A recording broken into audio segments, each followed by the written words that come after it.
What's up, everybody? Welcome to Moxie Bets, presented by Caesar Sportsbook. I'm Katie Mox. We took a week off after the Super Bowl and for the NBA All-Star break, but we are back and better than ever talking NBA storylines, futures, and picks with our guy, Munaf Manji of the Sports Gambling Podcast Network. How are we doing, Munaf? We're doing well. I wanted to come on first and give you your flowers after you absolutely crushed it on Super Bowl week with CBS Sports. You did. I mean, I'm a huge fan of you, but you were absolutely crushing it. So a well-deserved week off for you, Katie. So amazing work. I was just so happy to see you, in Vegas having a great time. So I just wanted to give you your flowers here. But yeah. It's weird. We're just talking offline that there's like kind of that brief period where like after Super Bowl, like there's like a week of it's really quiet and we went into the NBA All-Star breaks. We're all kind of twiddling our thumbs like what are we supposed to do? But yeah, NBA's back and hopefully it's a good rest of the season in the association. Yes. Well, first of all, Munaf, thank you so much. I had the time of my life in Vegas, but so I couldn't, unless you worked with me, I didn't see you. I didn't have a chance to come over and do Moxie Bets. I didn't see, my friends from Omaha, who I love and only get to see once a year. I didn't even get to see them. Sean and Ryan were like, "Hey, can you come?" I'm like, "No, I literally can't do anything."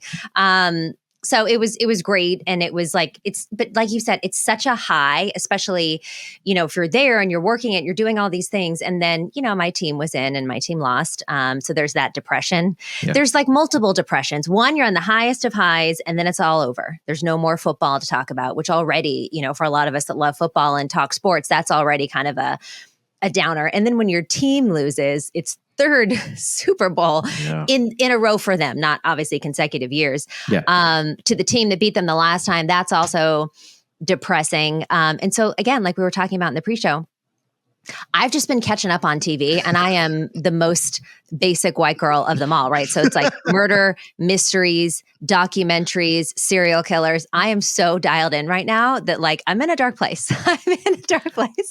However, like you said, NBA is upon us. And I will say, Munaf, before the break, we did have one NBA podcast. We had our friend Jeff Johnson on, and we talked about the All-Star game. There was 3 games on the slate. It was that Thursday right before the break. Yeah. And I hit 5 of my 6 bets. So the girl is hot.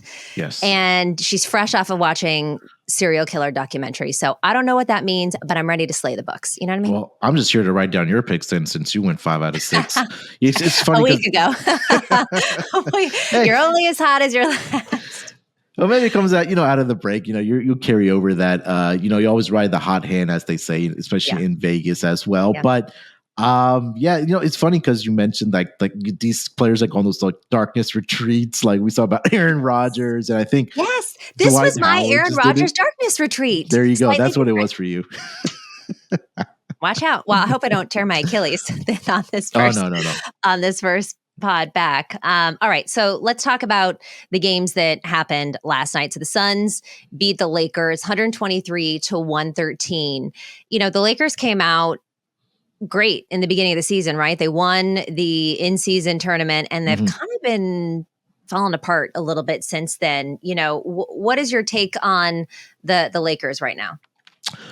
So I think for the Lakers, obviously it's led by Anthony Davis and LeBron James. And I mean, look, LeBron, he's getting up there in age, but he's still playing at such a high level. Yeah. It's just incredible to see. If you're a LeBron fan or a LeBron hater, you just have to appreciate what this guy has done all throughout his career, and especially how well he takes care of his body. It's just amazing to see. But I think the detriment right now for the Lakers is that they're dealing with a lot of injuries to their key role players, especially defensive guys, right? Guys like Cam Reddish, Gabe Vincent hasn't even pretty much sniffed the floor for this Lakers team. Jared Vanderbilt, one of their better defensive players, has also been injured as well. So they're just, again, dealing with a lot of injuries. I'm just not a huge fan of their head coach either, Darvin Ham, and just feels like some of these guys are starting to tune him out a little bit as well. So, don't be surprised, Kitty, at the end of the season that if we do see Darvin Ham let go and they have another head coach coming in. But I will have a theory I'll throw at you later when we talk about the Warriors that, it may be a hot take, but we'll talk about that in a second. But I think the Lakers right now, they are struggling a bit. I think they're going to probably stay into that play-in tournament bracket, try to win a game there and try to get in as the 8th seed there. But that's kind of been their ceiling thus far, at least over the last couple of seasons as well. You know what? I think they shouldn't have hung the in-season tournament banner next to their real banners. That was the kiss of death for them, I feel like, because it's not that you shouldn't appreciate that you won the in-season tournament, but it has no business in the rafters next to your actual championships. Kobe right? was probably rolling over in his grave looking at that banner. Oh my goodness. Isn't that one meme that always reminds you of something bad that happens with the Lakers that Kobe's like, he has that gif where it's like, it's soft. That all he replays in my head over and over with him. But yeah, I don't know. I just don't think, I think this might be the last season of LeBron in the Lakers uniform. Yeah, I could see him. I know he wants to keep playing until his son plays, which I don't know. All right, so let's talk about those Warriors because I watched this game last night. The Warriors will be here in New York City this Wednesday to play the Knicks. My brother's coming to visit me. We're going to the game. Yes. We're excited. I've been to MSG, but my brother hasn't. So that's just one of those bucket list things you can knock off. But they started out great. And Klay Thompson, first of all, Klay Thompson, the last couple of games that he's played, coming off the bench, right? There's been a little bit of a rotation change there, but he's had back-to-back really good games. He started out really great in the first quarter, and then the Nuggets just started being the Nuggets in that second quarter. So they beat the Warriors. I think they beat them in 10 of their last 11 games, 119-103. What are your thoughts on this kind of resurgence of, I mean, they lost to the Nuggets, but the Nuggets are the Nuggets, all right? Yeah. I mean, you got Jokic on the other side of it. Steph Curry was a little bit cold, started to get up there, in the third, couldn't hang on for the fourth. What are your thoughts on this Warriors team? And you said too about the Lakers maybe getting into the play-in tournament. Which team do you think, Lakers, Sun, Warriors, is the most dangerous kind of play-in team as of right now? I think for me, it's always going to be the Warriors because, I mean, we saw a few seasons ago that they won the NBA title without Kevin Durant, obviously, right? And that was a team that we saw even without Kevin Durant when they won the titles. It was Klay Thompson, it was Steph Curry, it was Draymond Green, it was head coach Steve Kerr. So I still think even though they lost to the Denver Nuggets, I mean, there's just some teams that have your numbers. There's no shame in that. Yeah. But again, the Denver Nuggets, they won the title last season for a reason, right? You mentioned Nikola Jokic coming out of the All-Star break. Just go look at his box score. This guy's absolutely filling up it's amazing. Unbelievable. He makes it look so effortless, Katie. He makes it look so effortless. But that's what I'm saying. Jeff Johnson was on the last episode, and he's like, what Joker is doing right now is so normalized for him that it's almost not even impressive anymore because you're like, that's just what he does. But it's unprecedented what he does. It's just amazing to see. I mean, this guy, triple doubles were like kind of unheard of maybe like 5-6 years ago. Yeah. I don't like Russell Westbrook was doing it because his usage rate was through the roof. But now Nikola Jokic is almost getting this done by halftime in 24 minutes that he's almost getting this done. But and Aaron Gordon too. Shout out to San Jose, California, where he's from. He's phenomenal as well. Yeah, and again, going back to the Warriors, you mentioned the rotation change that did made, and I think Klay Thompson, when he had that meeting with Steve Kerr, he embraced going to the bench. I'm sure he didn't like it, but he referenced. He referenced Manu Ginobili for the Spurs, he's a Hall of Famer. He came off of the bench for all those years with the San Antonio Spurs. And now Steve Kerr was forced to play the younger guys, right? Jonathan Kuminga, who's looked really good. You could just see the confidence on his face that he's playing with now prior to the last couple of seasons. Podziemski has been absolutely fantastic for this Warriors team as well. I know, like you mentioned, Steph Curry had an off night, but, he's human at the end of the day, but he'll pick it up right where he left off. So from those two teams that you did mention with the playoff experience and just a championship pedigree that the team has, I would still back the Warriors to, make it to the playoffs and out of that play-in tournament bracket. Yeah, I feel like the Warriors are like, and I said this, I don't know how many times in this podcast, like the Chiefs. If they get into the playoffs, you're always going to worry about them. And it's been nice to see Klay Thompson over the last couple games, the one before the break and then last night have good games.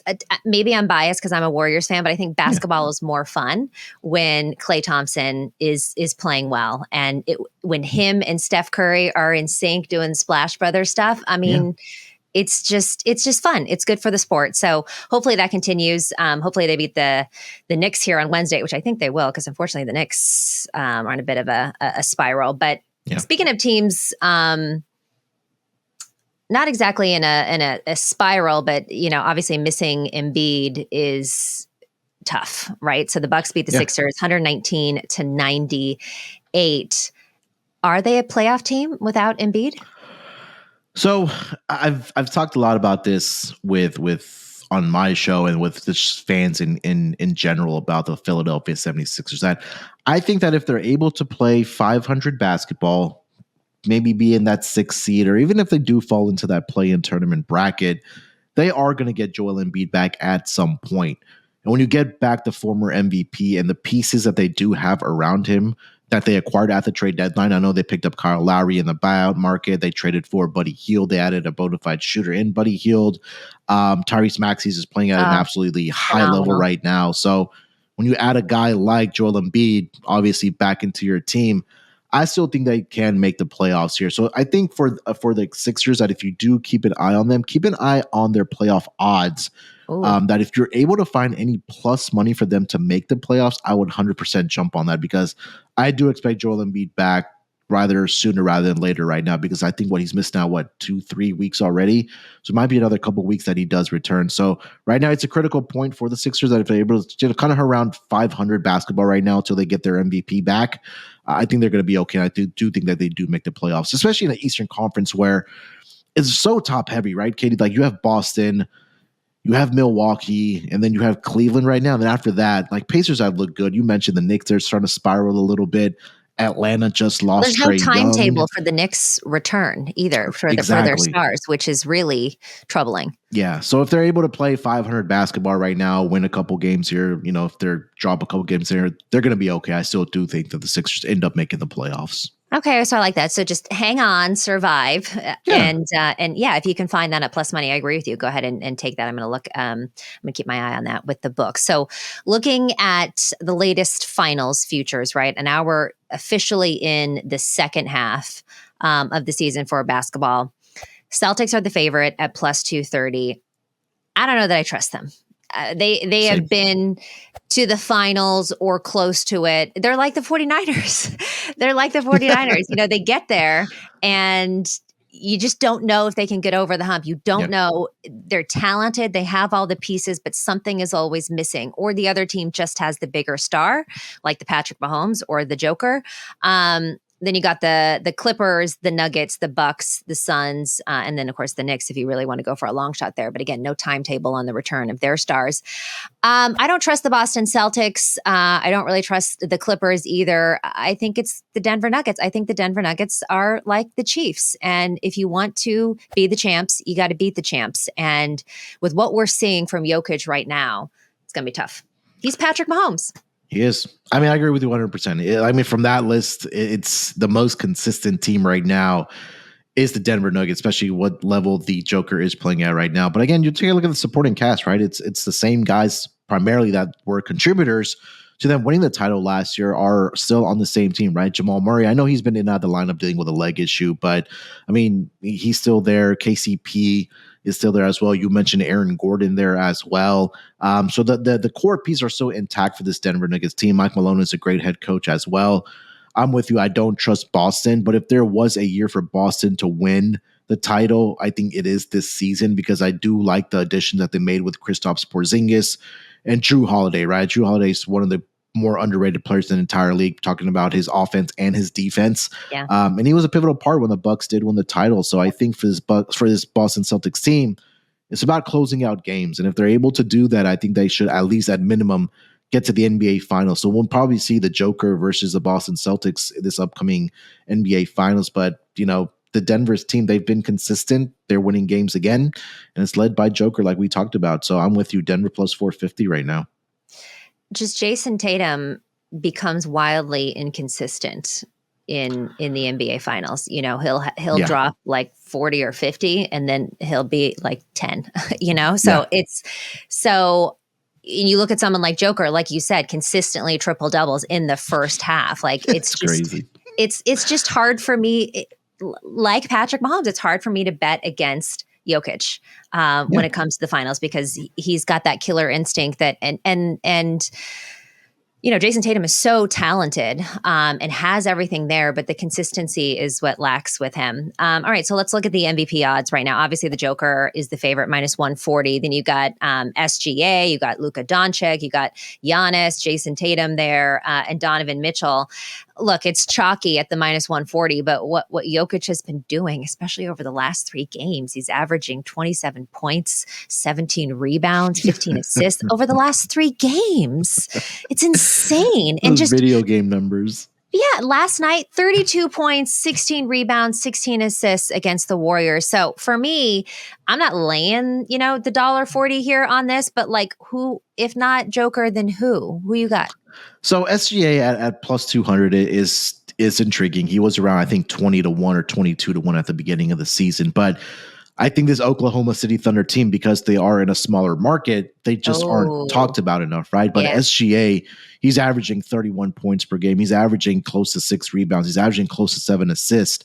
And they're, I think, only a half a game behind in the Western Conference, behind the Minnesota Timberwolves for that number 1 spot. So I think that if they do end up as a number 1 seed, right now, like you mentioned, right, Joker is number 1 or the odds-on favorite for MVP. SGA's at 2-1. And their head coach, Mark Dagnall, is the odds-on favorite to win Coach of the Year as well. So it might be something similar to my Texans where, CJ Stroud got the Rookie of the Year. I thought D'Amico Ryan should have got the Coach of the Year as well. Will Anderson ended up as a Defensive Player of the Year. So there are teams in other sports where you have multiple award winners. I think that if SGA is able to stay healthy and finish out the season, I think that he's going to be in that conversation to win MVP. But like you mentioned with Joker, is there going to be maybe some voter fatigue for it? Maybe because he already won it back-to-back times before Joel Embiid won. But if he continues to do what he's been doing right now, coming out of the All-Star break and just putting up video game numbers, it's going to be very, very difficult to find another MVP in pace of the Joker. So I do think, as boring as it is, Katie, it's going to be a top-heavy thing with Joker or SGA in my eyes. I would agree. And you touched on last year's MVP, Embiid, who in the beginning of the season before, he was lapping even Joker. You know what I mean? Like Embiid was putting up, it was his award to lose. And then, of course, getting injured, being out for 3 weeks, who knows how much longer he will be out. Yeah. Do you think that it would have been Embiid, I guess, is my question? So I feel like before Embiid got hurt, and we had that 65-game rule for, guys to qualify for all the awards, right? Obviously outside of Coach of the Year. But I thought Embiid was having an even better year than he was last year when he won the MVP. So I think if he would have stayed healthy, before he got injured, he was leading the MVP race, right? I think it was around even money or even at a minus price for him to be the MVP again. He had that 70-point game as well before he did get injured. So I think if he was still healthy, I think it would be a 2-horse race between Embiid and it would be between the Joker, those two guys, because again, we mentioned it, Joker's just playing at such a high level, and then Embiid was pretty much matching that level before he got injured. So it's unfortunate. It's been a theme for Joel Embiid throughout his career of injuries and things like that. But when he is on the floor, I mean, he is just so dominant. He makes it look so effortless, just like the Joker. So yeah, to answer your question, I think it would have been Embiid to win that MVP again back-to-back years. How many times has someone won back-to-back MVPs? Do you know? Obviously, we know the Joker did it. Embiid could have possibly done it this year. Is it seems so common because recently we've had all these back-to-backs. Is it that common though? I think I'll go back. So I think like the Jordan era was the last time Kobe wasn't even getting back-to-backs. So we had Joel Embiid last year, right? And then we had Nikola Jokic back-to-back. Giannis actually won it back-to-back years. Yes. And then Steph Curry as well. Steph Curry won it in 2015 and 2016. LeBron won it in 12 and 13. Back-to-backs it happens, but the 3 in a row, the 3-peat is a little more difficult when you talk about back-to-back awards. So maybe Joker wins it throughout the last 4 years if he continues what he's doing. But I mean, it's more common than we think. Okay. All right. Good to know. We're going to take a quick break here. When we come back, we're talking the Monday night slate in the NBA with Munaf Manji. You're watching Moxie Bets. We'll be right back. Why should you bet with Caesars Sportsbook? 2 words, Caesars Rewards. Every bet brings you closer to the type of benefits only Caesars can offer. Hotel stays, VIP experiences, sports and concert tickets, and more. It's not just an app, it's an empire. All right, welcome back, everyone, here on Moxie Bets, presented by Caesars Sportsbook with my guy, Munaf Manji of the Sports Gambling Podcast Network. Munaf, just real quick. So you've got an NBA pod, you've got a props pod. Talk to me about what you're doing with the NBA. So yeah, we go Monday to Friday. We handicap every single game, Monday through Friday. Single game. Every single game. I think that's what kind of sets us apart at Sports Gambling Podcast Network, right? And again, like you mentioned, Sean and Kramer, they do every single game in the NFL.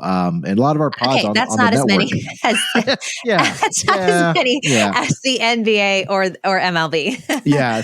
At least for the NBA and MLB, like you mentioned, right around the corner. We're actually starting division previews on Tuesday, and we go through every single game in MLB and the NBA. So it turns into a grind, but again, when you get to wake up in the morning and talk about sports and break down games, it's always a lot of fun. But it's certainly a grind. But it's always fun getting to talk about games and even better, giving out winners as well. Yeah, absolutely. Obviously, if you're listening to Moxie Bets, you can get the bets here. But if you want every single game, every single night, make sure you lock in with my guy, Munaf, and the NBA podcast on Sports Gambling Podcast Network. All right, so let's look at the games tonight. First up, the Toronto Raptors at the Indiana Pacers. The Pacers are favored -6.5. This total 246. Now, there could have been some line movement here. It's also about 12:30 right now on Monday. So, of course, check with your book before you tail anything. But what are your thoughts on this game, Munaf? Yeah, so Pacers did play on Sunday against the Dallas Mavericks at home. So not a lot of travel here for the Pacers, and not a lot of travel for them overall. I know these two teams are matched up before the All-Star break, and obviously the All-Star break was in Indianapolis. So not much traveling going on for this Pacers team. But again, it is still a back-to-back situation. Pacers haven't been very good in back-to-back situations this season. They are 2-8 against the spread. A lot of points are being put up in those games as well. So there may be a little bit of fatigue factor as far as the defensive side. And we know the Pacers, they are one of the more efficient offenses in the entire league this season. And they play at a very, very fast pace as well. But Toronto, everybody was down on this team coming out of the All-Star break, but they've won both of their games coming out of the All-Star break. So I do think that the Raptors, can keep this close, especially in games that the Pacers have been struggling in back-to-back situations. I also do think that points will be put up in this game. So if we were to look at a Raptors team total to go over, they put up 120 plus points in both of the games after the All-Star break. But I do like the Raptors to keep this one close. I do think this comes down to the wire. Outside of 2 possessions, I'll take the Raptors with the points are at +6.5. Yeah, I like that. And a couple of things you said go into why I like this over 246. So the Raptors have allowed at least 119 points in 4 of their last 5 games. And like you said, things can kind of get away from them defensively. And then you're going up against Indiana, who leads the league in scoring this year. They average about 124 points per game. But over their last 3 games, it's been a little bit higher at 125 points per game. But they're kind of conceding a lot on their end too, about 122. So that puts us right at this 246. But when I look at how these teams have played each other, they've hit the over in 4 straight games, including the 2 matchups this season. So I'm going to say fresh legs, coming out of the break, and both of these teams kind of pushing the pace here. So I'm going to go with this over 246.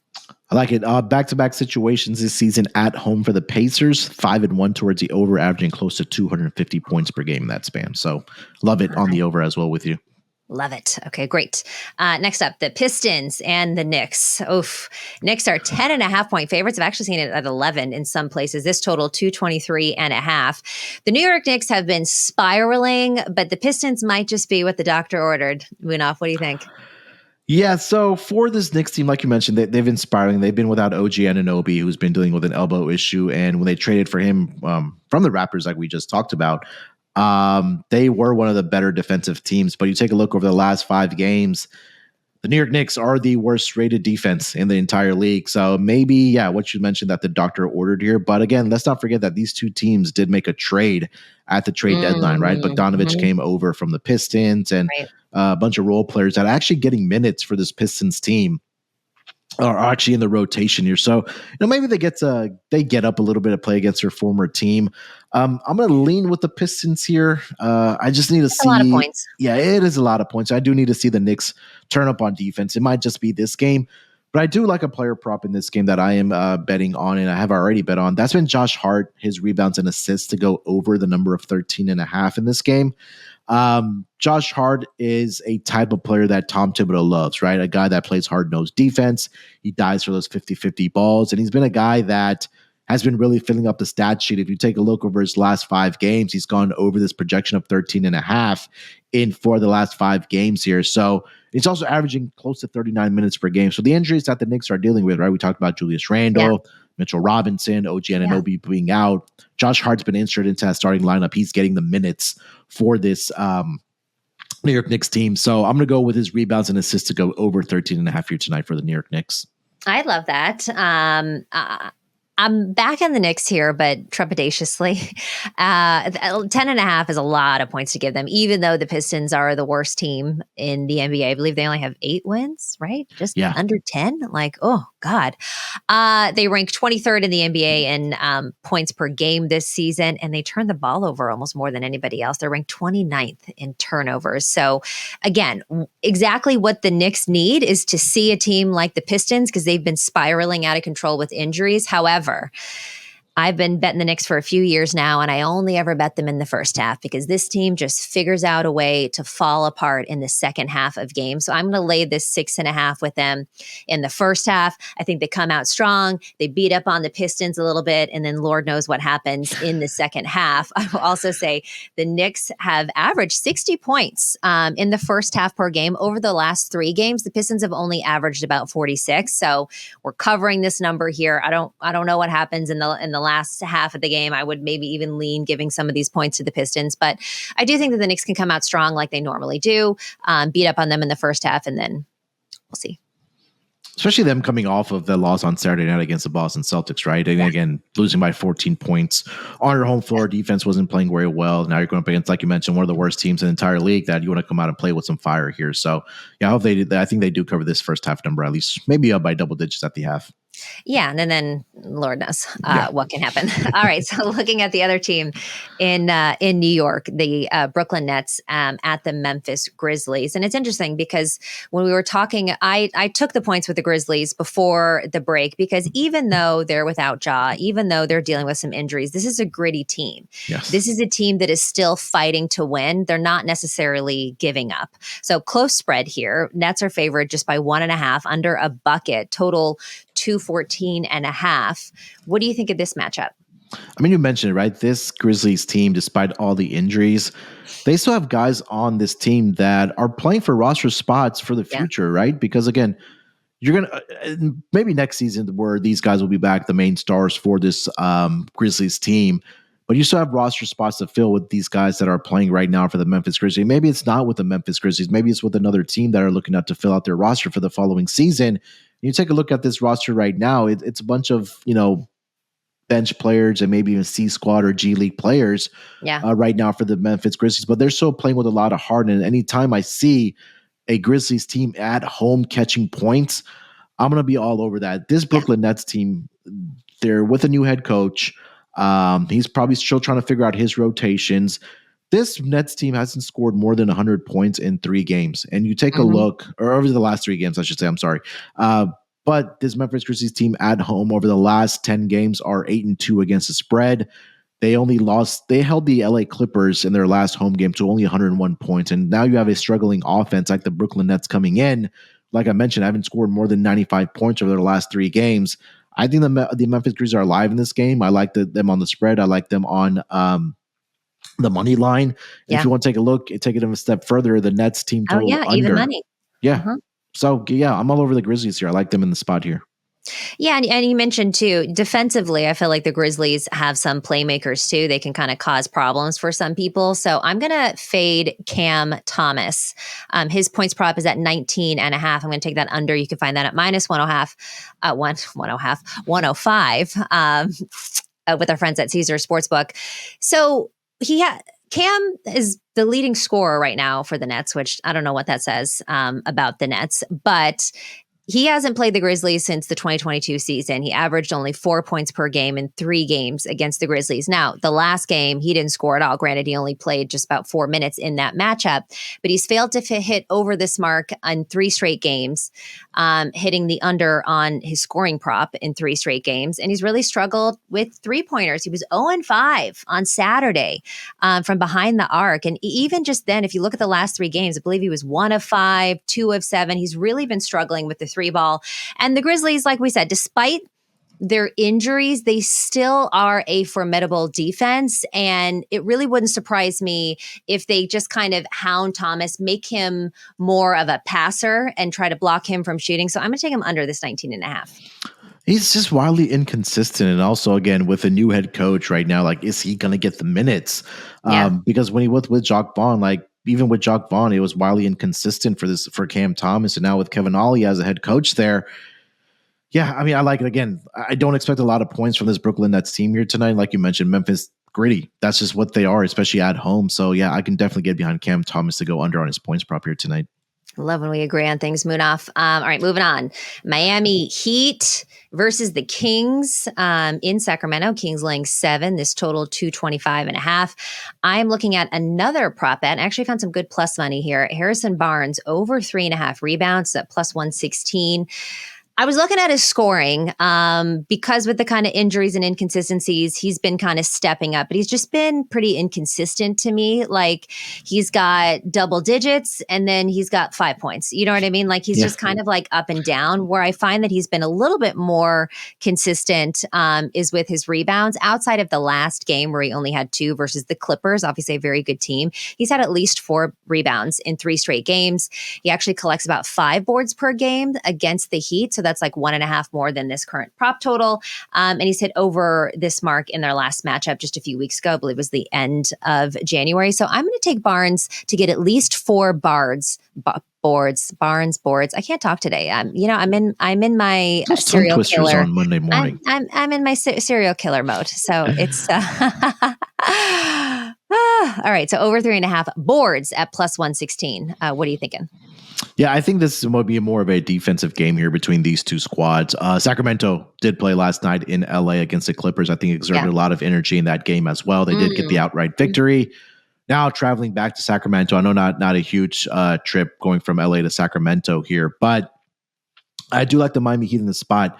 I know they are going to be without Jimmy Butler, who's serving a league suspension after the brawl that transpired with New Orleans Pelicans. But the Kings, we talked about it like with the Pacers, they're not a very good team on back-to-back situations this season. So they are 4-4 straight up. They're 3-5 against the spread. But if they are playing those games at home in those back-to-back situations, they're 1-2 straight up and 0-3 against the spread. And they're giving up 125 points per game in those back-to-back situations at home. So I have the team that's more rested here in the Miami Heat. Tyler Hero is questionable for this game, but I do expect him to be out there. Bam, I think is going to have a big game here as well. If you want to look at his points and rebounds to go over the number of 32.5 right now.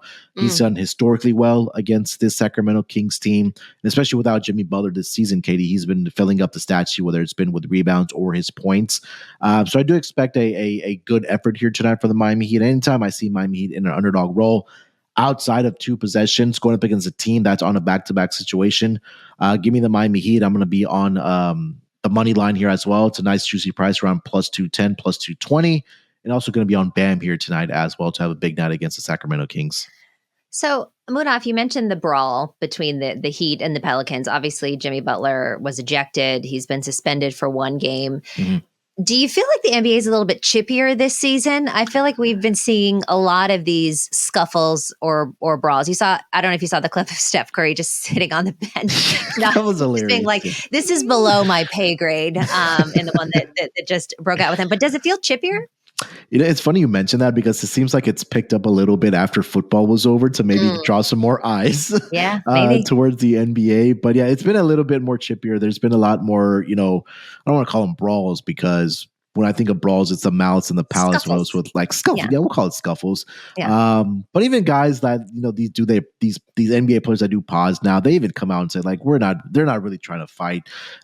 It's just scuffles, and I think that maybe from an entertainment perspective, from fans or kind of making some headlines on X or on social media to draw some eyes to the NBA. I think it's that. But you mentioned the Steph Curry thing. I saw that video this morning where he's just sitting there. Everyone else is like standing up and he's just sitting there with a towel on his head being like, I'm too old for this, and this is below my pay grade is what I thought when I saw that. But yeah, it does seem a little bit chippy. Well, it's kind of like with hockey too. Half the time they throw off their gloves. They just want it broken up. They're not really trying to fight the other guy. Yeah, but like hockey, it's like, okay, they're actually like the refs are actually letting them like duke it out and like, the first guy to go down, or when the guys go to the ice out, so when they'll break it up. But in the NBA, I think they have like PTSD from what happened between the Pacers and Pistons like a decade ago that they don't want something like that to break out again.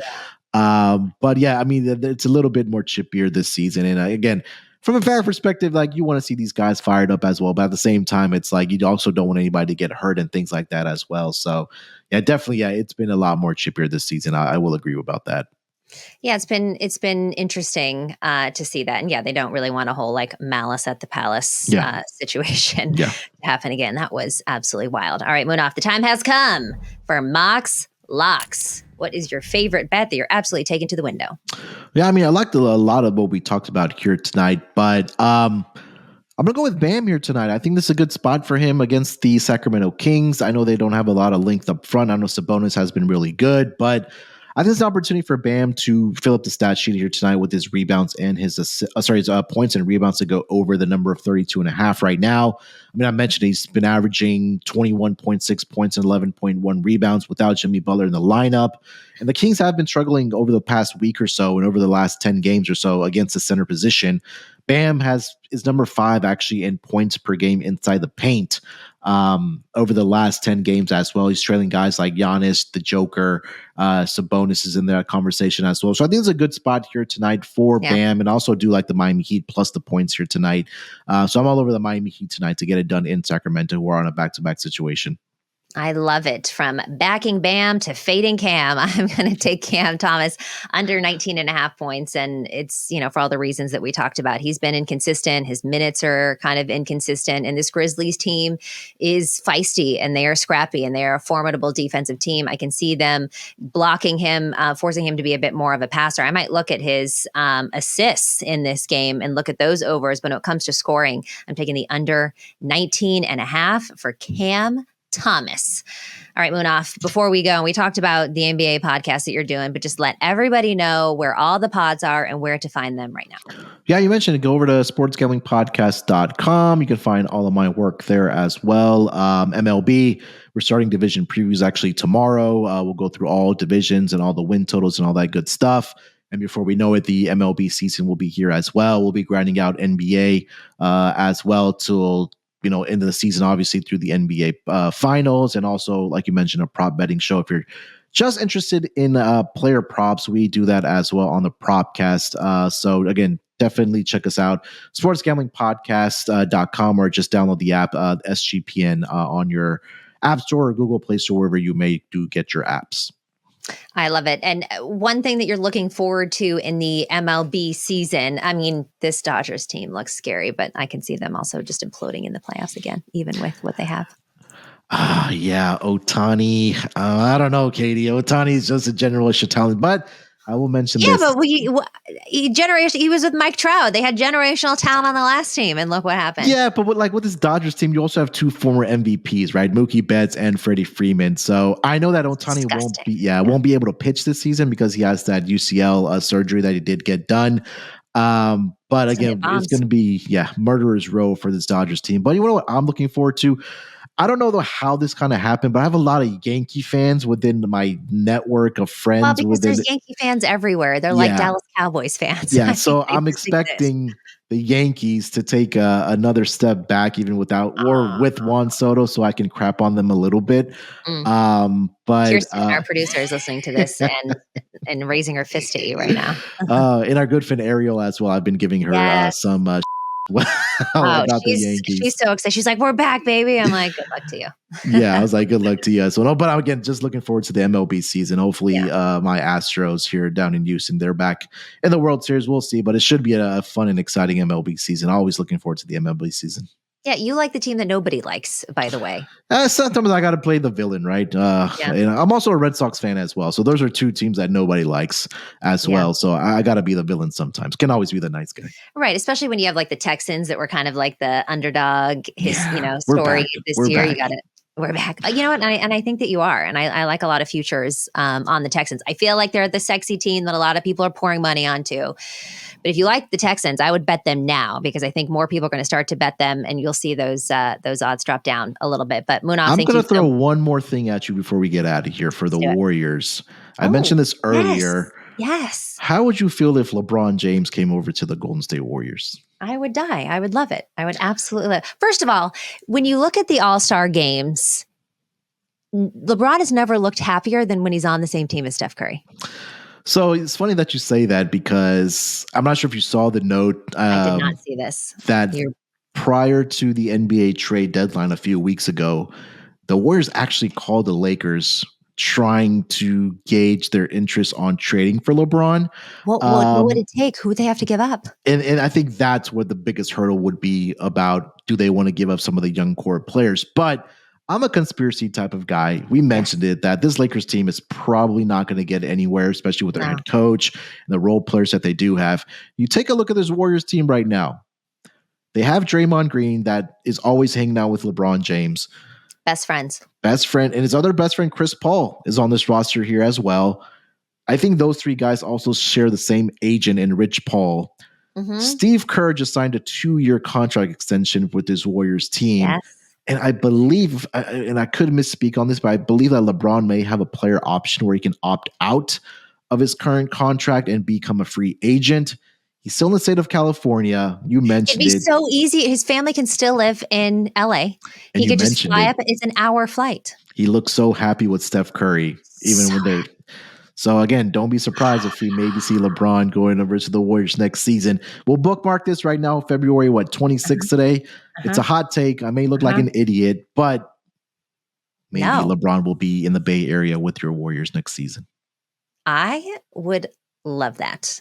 And you know what? He's been to so many teams. It's like, whatever, but like, yes, that's the one thing I take away from watching the All-Star games when both of them are healthy and playing in them. He's so happy to be on the same side as Steph. Like, it's just like beaming ear to ear. Like, he's like, this is what life is about. And so, yes, I would. That is a hot take and I love it. And we are speaking it into existence because that would just be so fun.